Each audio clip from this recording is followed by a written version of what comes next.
Hello friend, তো দেখো ইন্ডিয়ার যেদিন ফাইনাল খেলা ছিল ইন্ডিয়া জিতে গেছিল। তো দেখো আমরা সবাই মিলে রাস্তায় ফ্ল্যাগ নিয়ে বেরিয়ে গেছিলাম। তো দেখো দাদাটা ফ্ল্যাগ নিয়ে পুরো নাচানাচি শুরু করে দিয়েছে। তা করবে নাই বা কেন, ইন্ডিয়া জিতেছে বলে কথা, আমরা তো গর্বিত। তো দেখো আমরা সবাই মিলে খুবই মজা করছিলাম, এই পুচকুটাও ওর বাবার সাথে খুব মজা করছিল। তো আমরা অনেক বাজিও ফাটাচ্ছিলাম। দেখো সবাই মিলে কত নাচানাচি করছে, কারণ ওখানে গান চলছিল, তাই আমরা খুবই মজা করছিলাম।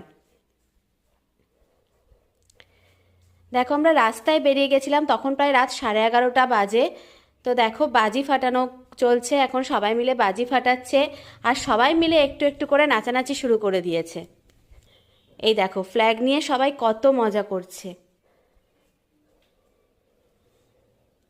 তো এই ছোট্ট ভিডিওটা যদি তোমাদের ভালো লেগে থাকে, তোমরা কিন্তু লাইক, কমেন্ট অ্যান্ড সাবস্ক্রাইব করে দিও। টাটা সবাইকে।